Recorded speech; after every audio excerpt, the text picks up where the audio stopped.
And if you can't say no, then not just somebody is the boss of you, but everybody is the boss of you. There was this situation where I got myself into trouble by being completely vulnerable to my own ego. It's making lots of light connections to see then who are really your kindred spirits. But then when you told me that you were a magician, I was like, what?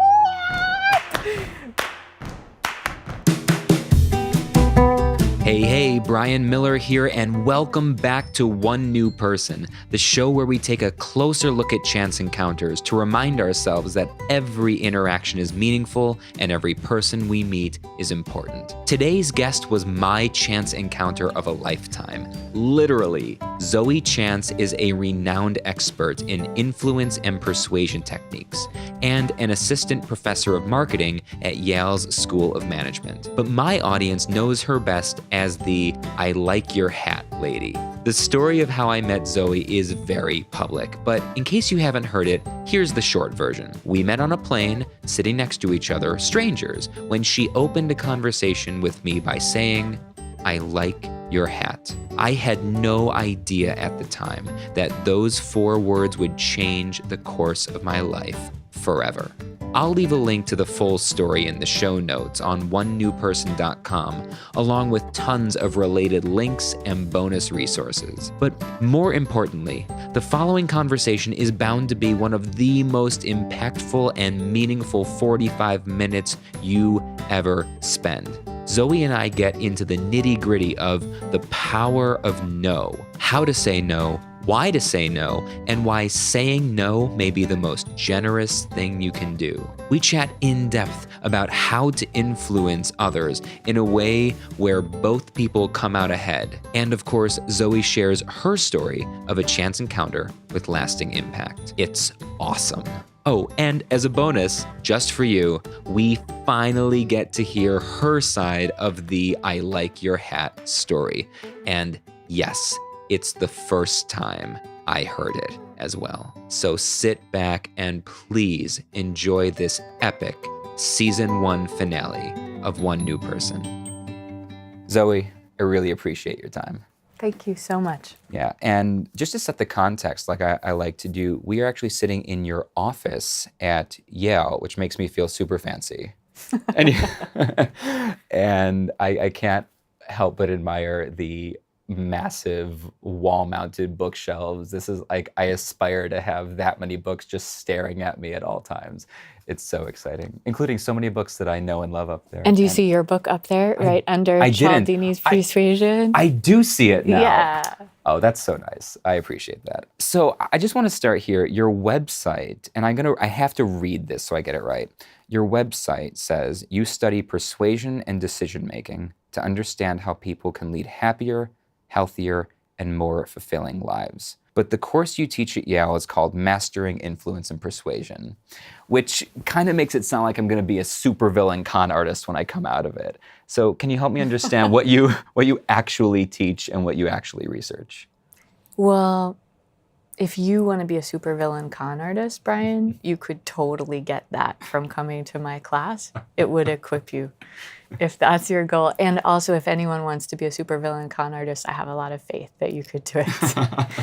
What it is a class that the title of it is designed to entice people who want to gain more influence for a variety of reasons, generous, selfish, Machiavellian, everything in between. And ultimately, though, the class is a personal development, really do-gooder course, masquerading as a sales-related course that will appeal to all of the iBankers and consultants at SOM. Oh, that's interesting. So you brought up right away that you use the term do-gooder. So what, if you could have an outcome that you kind of aspire or wish your students, whatever reason they came in for, that you wish they would take away, kind of what is that? What change are you trying to make with that course? This is the reason why I teach the course, why I love it. And for the MBA course that I teach and the exec ed workshops, what I want more than anything is to be able to empower whoever comes in with some tools and strategies of basic psychology, and of course this is why you and I get along and we love these conversations, that to help people understand how other people think so that they can do more good stuff and so they can do better. I love teaching people how to do good and do well. What I find is a lot of the people who come in to a class or a workshop and they really do fall into that classic sort of do-gooder category. Like maybe they came from an NGO, maybe they're trying to start up some sort of social venture, or are just really, really nice. There's this gap between what they want to do for the world and what they think they're allowed to have for themselves. And they have this mindset that is, I guess it's a scarcity sort of mindset where if I'm a nice, good person, that entails me never making much money at all and never driving a car that is newer than a decade old and definitely never sending children to private school. Like maybe I would splurge on an avocado toast, but that's like then I would have to go to confession. So people who show up being ready to do a lot of good, but then also burning themselves out on their do-gooding, I love helping them gain tools of influence so that they can get more resources, more money, more social capital, more help so that they have time to do stuff, more power.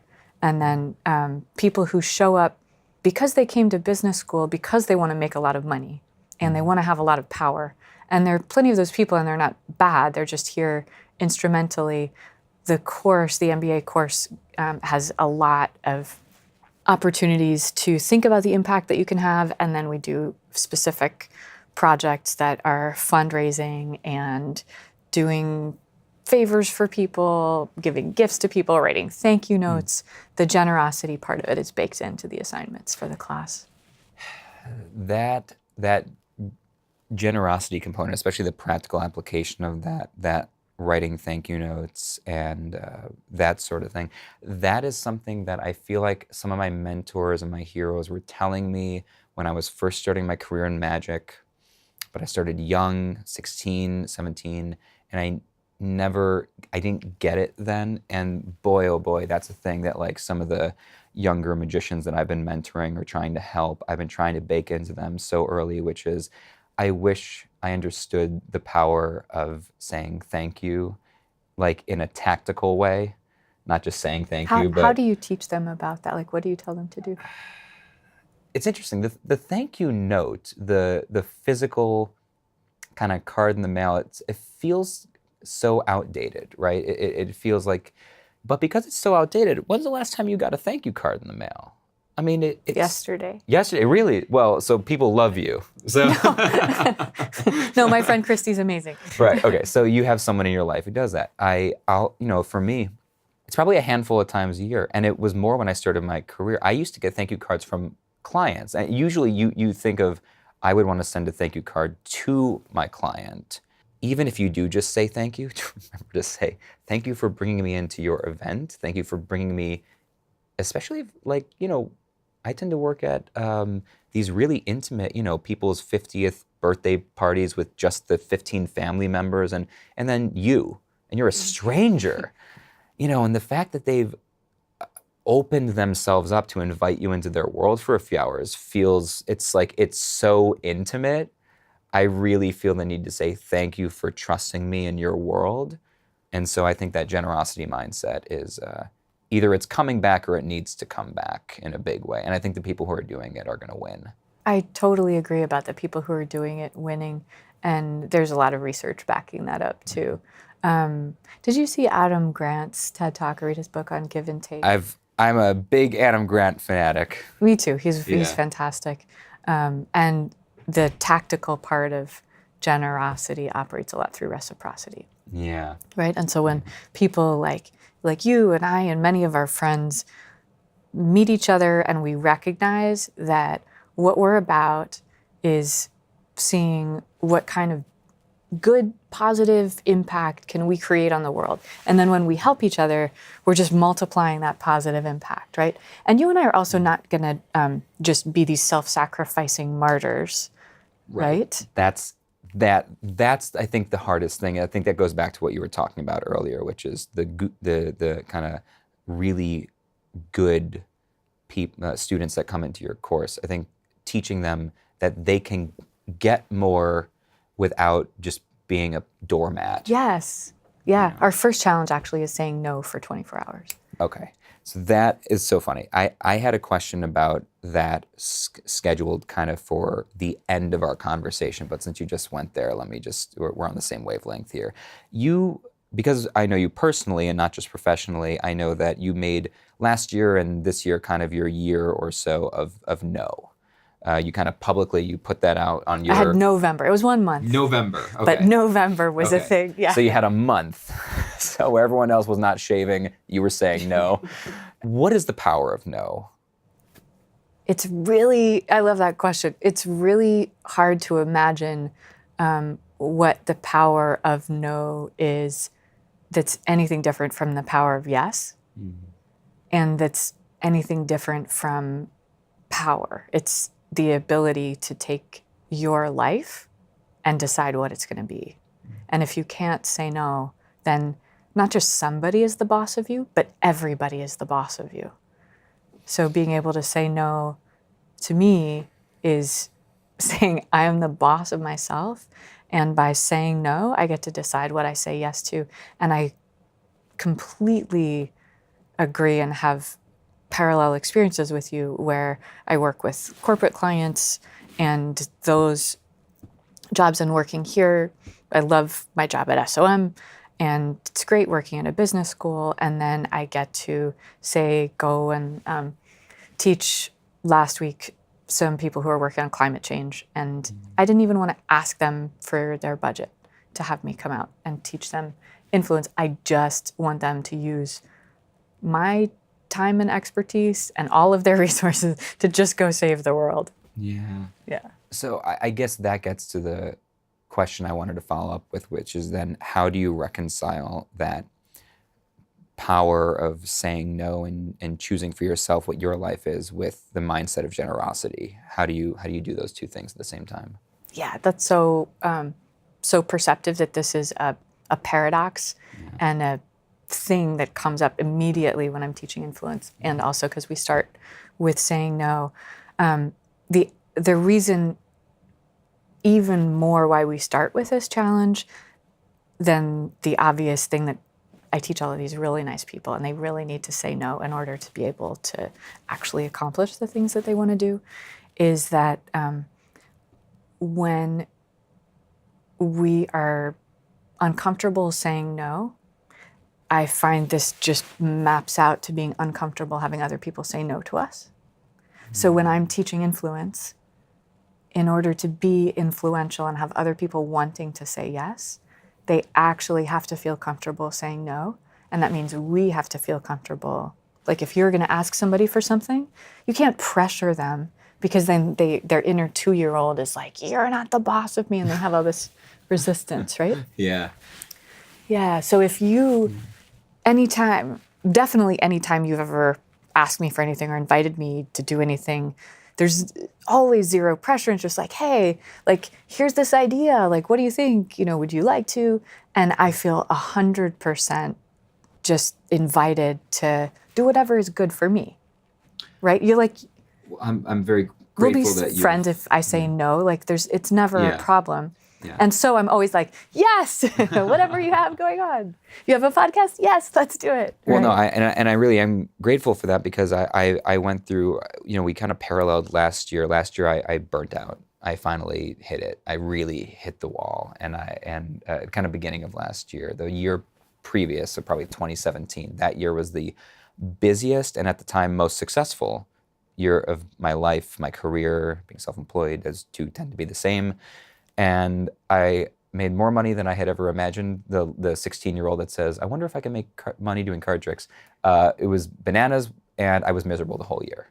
Was that when you were writing also, or that was that? I was in the middle. I started the book. That's why the book took 3 years, because I didn't know how to say no to anything.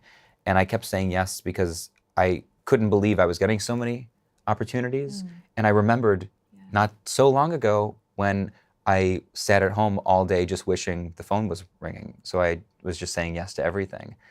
And I wasn't able to spend the time doing the projects I cared about as well as I knew I was capable of doing it. I just had to do them all good enough, right? I knew I couldn't give 150% to any one project. And so I was just kind of doing everything at 95%, which I guess maybe for some people is enough, but for me was like, I know I could do each of these 5% better than I'm doing it. It was dragging me down.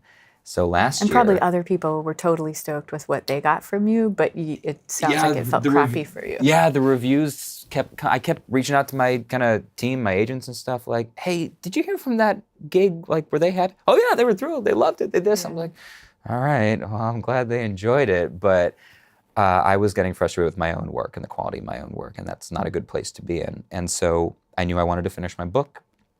And so last year, beginning of 2018, I just said no for like 3 months to every inquiry. You did? I did.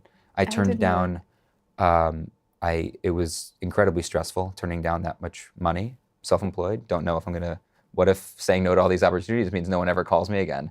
But I had to carve out time to do the thing that mattered to me. And I knew that the book was gonna have, hopefully, was gonna have a longer tail that if I could get it out, then I could use that to continue the thing that I cared about, right? To push that message further and further. So it was like saying no was the most generous thing I could do, because it meant I could finish my book and the projects that I actually cared about. And now the clients I serve are all better off for the fact that I did that. Right. But I didn't feel like I could be both at the same time. I felt like I had to be selfish for a little while so I could be generous later. Did you regret any of the no's that you said? No, I didn't think about it. No, because I decided once you say no, you can't think about it again. You can't say no and then second guess it. That's a recipe for disaster, or at least that's what it felt like. That if you second guess it, once you make a decision, just move forward. Because if otherwise, yeah. Can I ask you about that? Because I've always thought of it as if you said yes and then change your mind to no, that's really uncomfortable for the other person because they've been counting on you. Oh, yeah. But if you said no and then you change your mind, like, oh, hey, wait a second. Actually, yes, that's a kind thing and you might have lost your chance, but that it's not bad to go that direction. No, it's not bad to say, I mean, it's better to say no and then later go, actually, if you're still open, I would like to do this. Yeah. Once I said yes to something, then I was committed. I was in. So you're just committed either way. Yeah, and so that happened to me a bunch of times in 2017. I had said yes to something and had forgotten about it on my calendar until it rolled around. And then I was in the middle of 60 dates in 4 months and going, oh, I don't have time to customize this thing. Oh no, now what, You had 60 in 4 months, traveling around. Well, by the time I ended, by the last year that I did this crazy calendar, I did almost 300 live events. Oh my God. So that was that. You split your time between, I guess, teaching, researching, and speaking professionally as well, which is related to teaching, but a different sort of thing. Do you feel more at home in any one of those areas? Yeah, I'm in the process of renegotiating my contract and figuring out what my role is going to be at Yale, and it's going to be giving me more flexibility to do stuff outside of Yale, so keeping teaching here. And I'm writing this book that's taking me forever. I would love to talk about the book at some point. But it's not done. There's only a little bit to talk about anyway. And doing professional speaking and then just other consulting type projects that I get super excited about. And I would say the thing I'm focusing most on is the thing that is the least comfortable, which is the book part of it. Because to me, like you were saying, that you needed to just carve out time, work on this thing so that in the end, you get to have the impact that you want. So for me, the book project is that. And then I'll be working on an online course where I want to be able to reach and help out and connect with as many people as possible. And me being in a room here at Yale or speaking, it's just a very limited number. So that's why I'm working on those broader projects. But it's a big learning curve for sure. So funny. The parallels in our lives. That's the first time I heard that you were working on an online course. I'm working on my first online course this year too. Yeah. And for exactly the same reasons, as I finally realized, even if I have 500 people in front of me, even if I have 2,000 people in front of me, which that in itself feels like Woodstock as a speaker, you can't possibly, that just being on stage, there's nothing that replicates being on stage live with an audience, okay? So I'm gonna leave that there. I never wanna leave that because I feel like the impact I can make when I can see their faces and react to the feel of the room is irreplaceable online. Having said that, the quantity of impact you can make online, even if it's like 99% of the quality of a live presentation, is just, it's massive. You know, if you have something that you want to even if it's 10% the quality. Sure, no, that's live true. Presentation. That's true. Even if you can say something that just gets somebody on the other side of the world that never would have been able to be in the room with you thinking a little bit differently about their work, you've made a big impact. Because I've had people do that for me from all over the world that I'll probably never meet. I hope I will, but you know, just people whose work from afar has changed my life or my perspective or my work, my income, you know. The book, do you have a tentative title?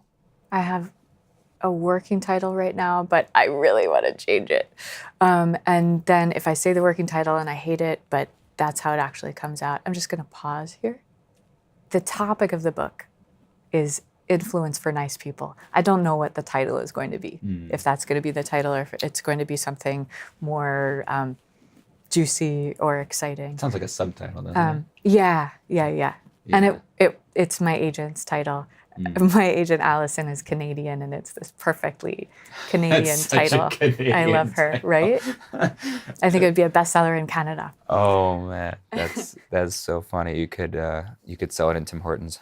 So I don't know the title, but that's the topic. It's the science of doing good and doing well with challenges to go out and be putting these tools into practice. There are a lot of really transactional influence techniques. And like, for example, in Bob Cialdini's classic Bible of influence called Influence, and it's sold, 80 cajillion copies since the 1980s. It's brilliant and very transactional. So these are levers that you can pull or push and get somebody to do something in response to your stimulus in that moment. But they don't work well in ongoing relationships. Got it. So like with you and Lindsay, like you guys influence each other all the time, but you're not going to use a scarcity ploy. No, that would be ridiculous because I still have to see her tomorrow. So as I started teaching this stuff here and I was creating this class, and then increasingly students and executives who are saying like, okay, that's fine, I got that, but like actually I manage a team and my team is going to quit or my husband is going to divorce me, you know.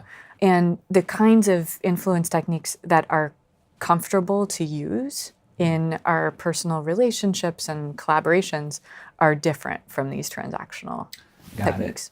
Yeah. Okay. So that's the niche is finding ways to use influence, use persuasion techniques that, correct me if I'm wrong, that bring a group together longer term to produce positive effects as opposed to just getting something in the moment. Right.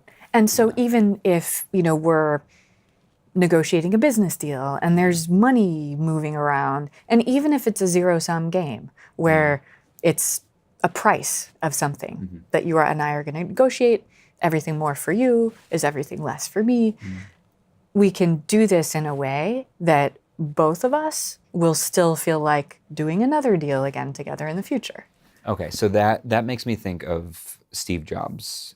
It always makes me wonder because I so respect and obsess over the innovation aspect of, he single-handedly innovated like 6 different industries. But people who worked with him, they have this contradictory, they all say the same thing. They say, I did the best work I've ever done in my life and I hated myself that whole time, or I hated him, or I hated the work. Where does that fit into what you're trying to teach? Like he got his teams to revolutionize the world, but made everybody hate him in the process. There's actually a Steve Jobs story that I teach when I'm teaching one of these techniques that's called using standards. And the psychology behind it is that people are influenced by their own standards. So if you can find out what someone else's standards or ideals for themselves and their identity and their behavior are, then if there's a gap, there's huge cognitive dissonance that kicks in where they have to either change their belief or they have to change their behavior, right? And Steve Jobs, there's this a video that you can find online where John Scully is being interviewed on TV about how Steve Jobs recruited him to Apple. Here Zoe is talking about John Scully, the former president of Pepsi turned Apple CEO. And maybe you have seen this. Okay, Yeah, I'm a Steve Jobs junkie, yeah. Okay, so for anyone who hasn't seen this video, Scully is saying how when Steve Jobs is trying to recruit him, it's hard for me to even imagine back in the 80s when Apple's this 4-year-old computer company started in a garage. John Scully's the CEO of Pepsi. It's $1 billion company. He's the boss man, and upstart Steve Jobs is like, hey, dude, you should come and run my little thing, right? So John Scully says no, John Scully says no again. And then as he describes it, Steve Jobs comes back and he asks him a third time, and he says, do you want to sell sugar water for the rest of your life, John, or do you want to come with me and change the world? And it's so memorable, right? Yeah. And what John Scully says is, he goes, I gulped, and I knew I was going to wonder for the rest of my life what would have happened if I said no. And the reason that we discuss this is the psychology of it is really clear, that John Scully is a leader who's motivated by the good that he can do. And when Steve Jobs puts this label on it, labels are super powerful when they're true. And the label that he puts on Scully's job of selling sugar water is totally true. That's what Scully is doing, with the flourish of for the rest of your life. Yeah, right? For sure.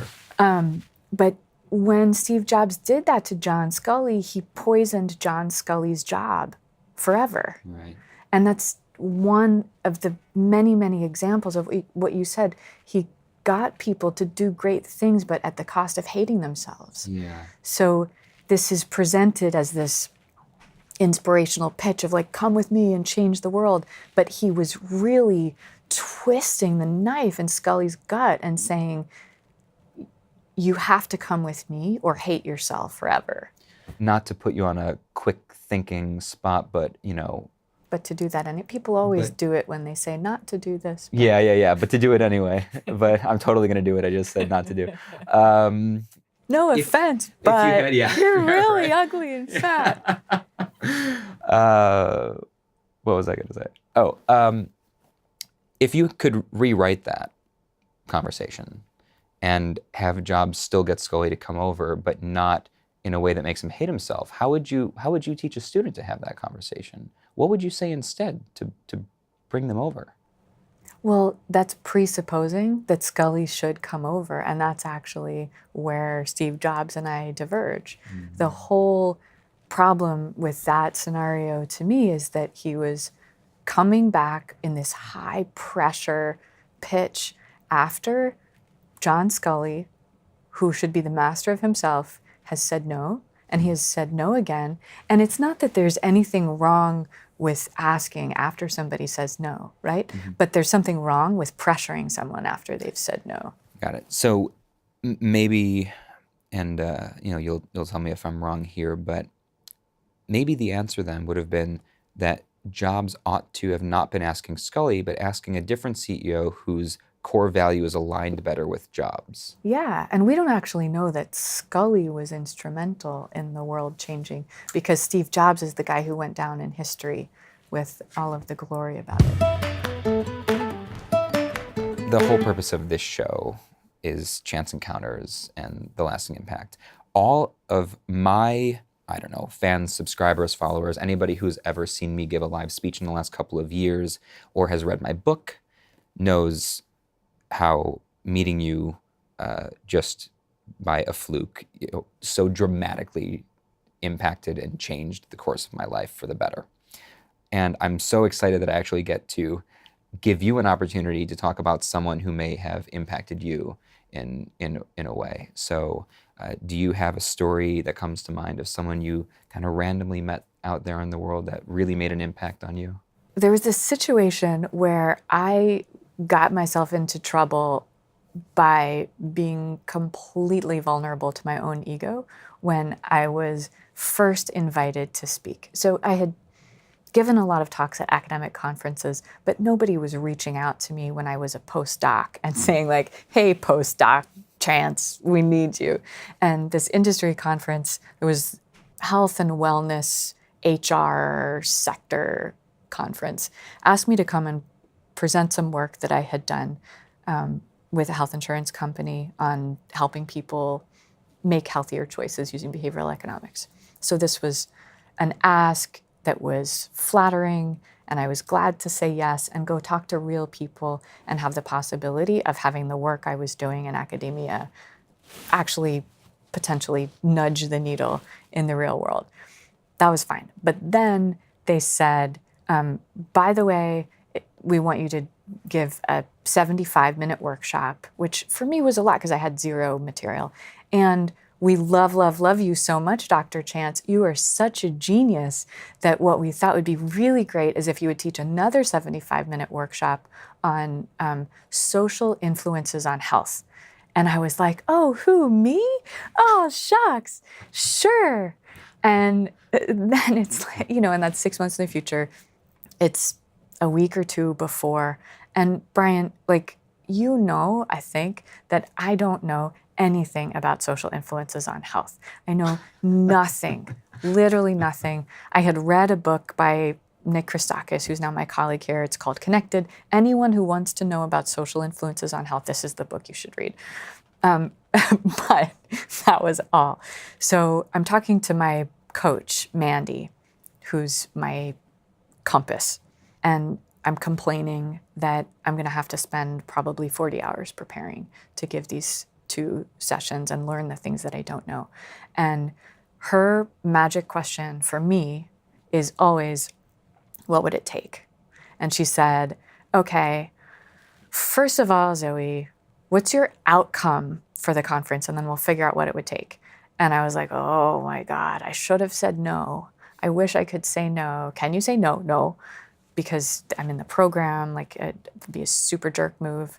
I have to go. And I was like, I guess I'll just fulfill my obligation, which is the worst outcome.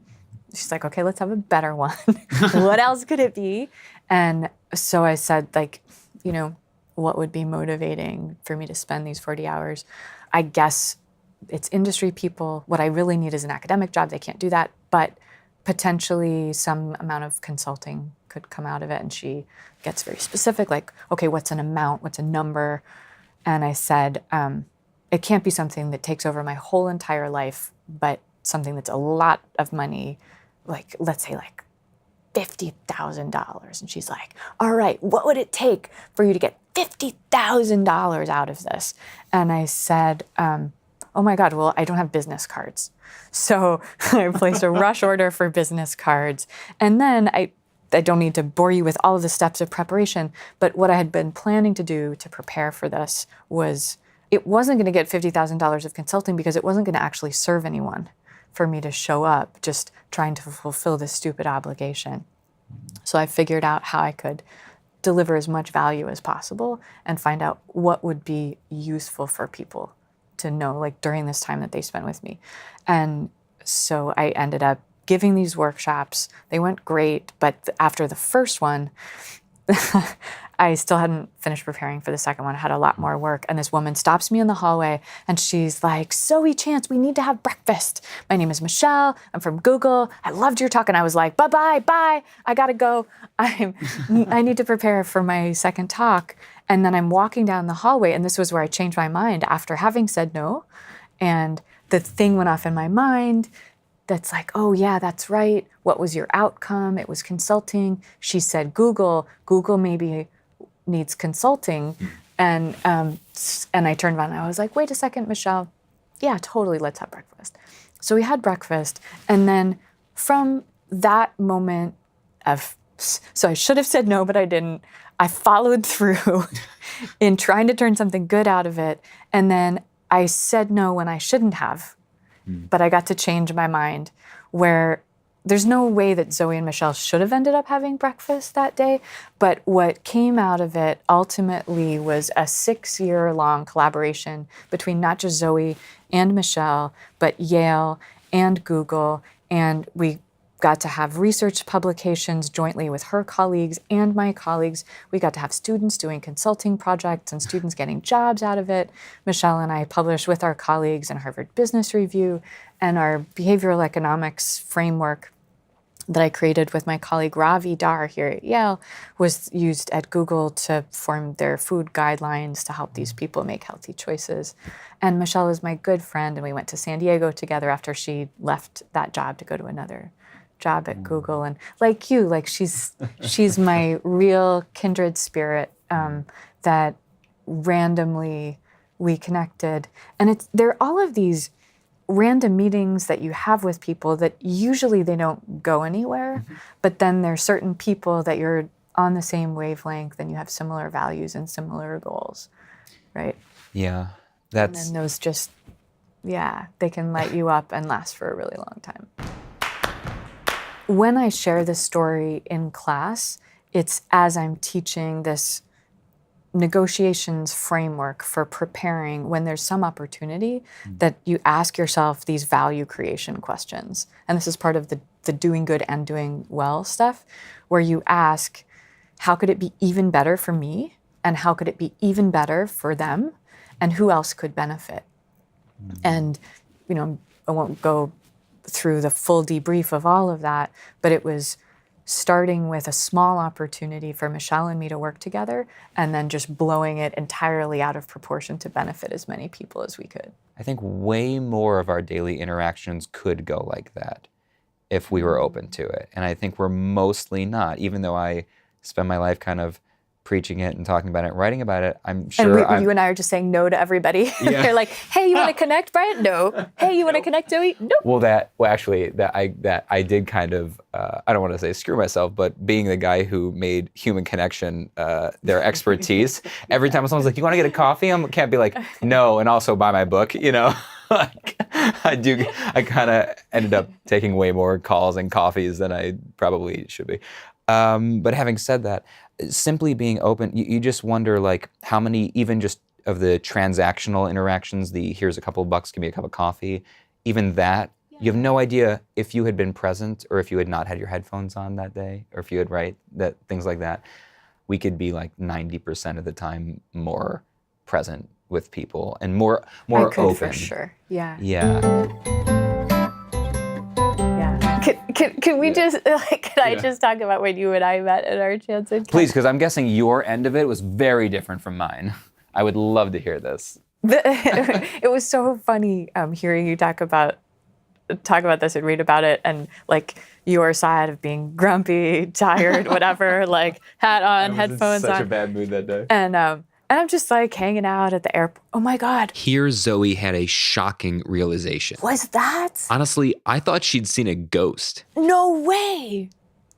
That was when I was on my way to the conference that I was just talking about. Oh, serious? Yeah. Are you serious? I'm totally serious. That is so crazy. Yeah. Oh my God, that's so funny.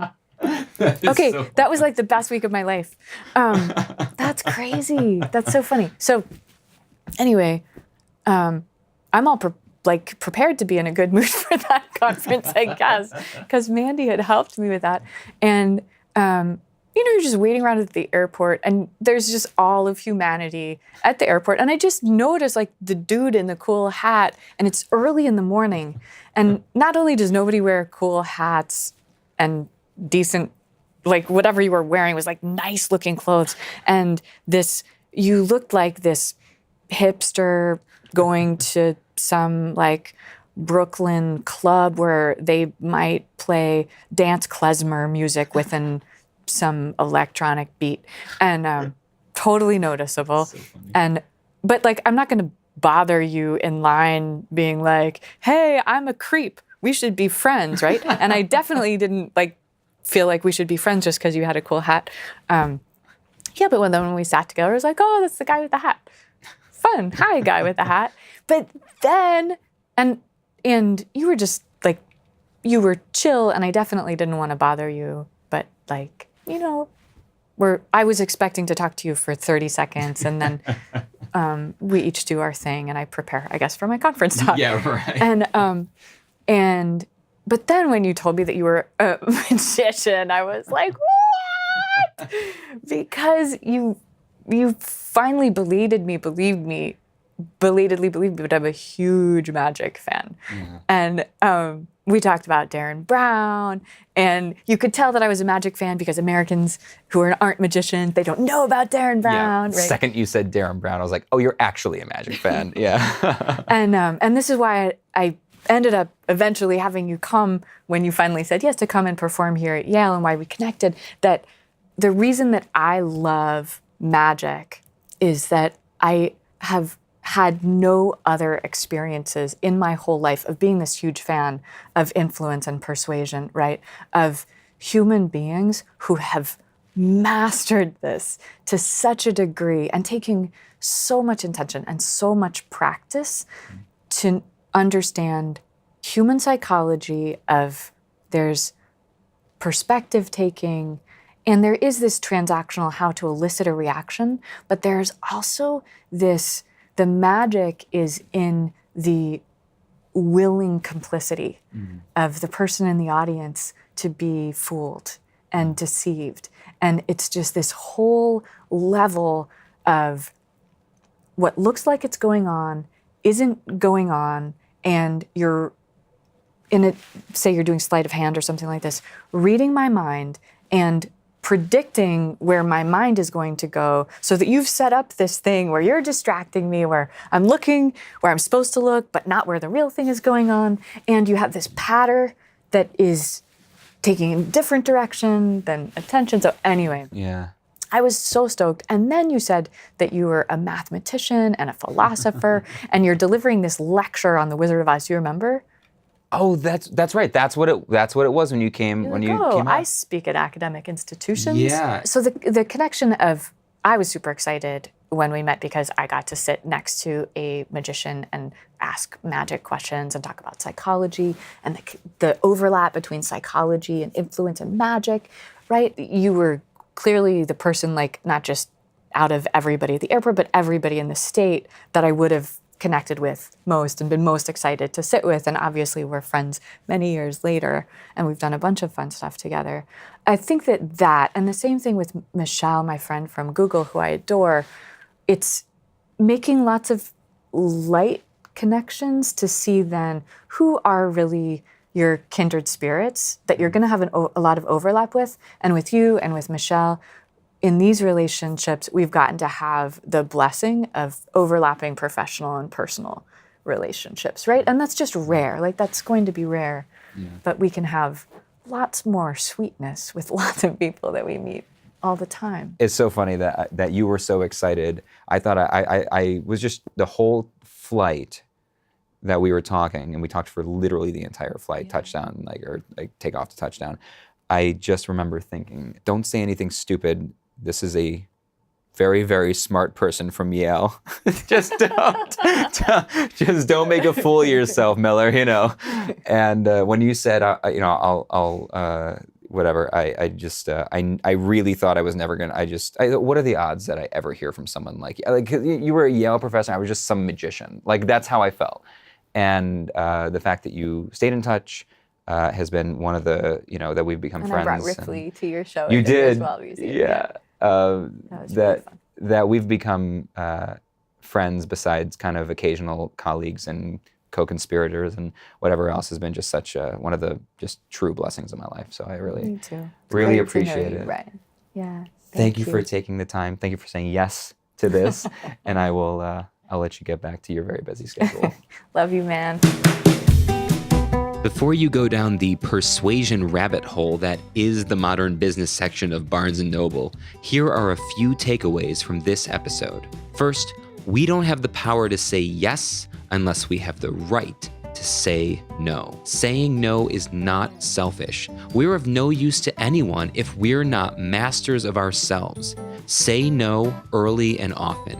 It's generous. Second, influence for the sake of short-term gain simply doesn't work in the connection economy. There are no more one-off relationships, and gaining a reputation as someone who twists arms to get their way is going to find themselves very lonely very quickly. And finally, when faced with an opportunity, ask yourself, what would it take? Specifically, how could this opportunity be even better for me, even better for you, and who else could benefit? Nothing happens in isolation. And as we know, positive impact ripples. Head to onenewperson.com and check the show notes for related links and additional resources. Follow Zoe on Twitter at Zoe B. Chance, that's Zoe, B as in boy, Chance, for all things influence. We're taking a 1-month break from interviews before launching season 2, but I'm going to release a few special episodes in June, dissecting the first season for themes and patterns that we can all learn from. Make sure to subscribe on iTunes or via Google Podcasts. Submit questions from any episode to onenewpersonpodcast@gmail.com for future Q&A sessions. I'm Brian Miller. This is One New Person, and we'll see you next time.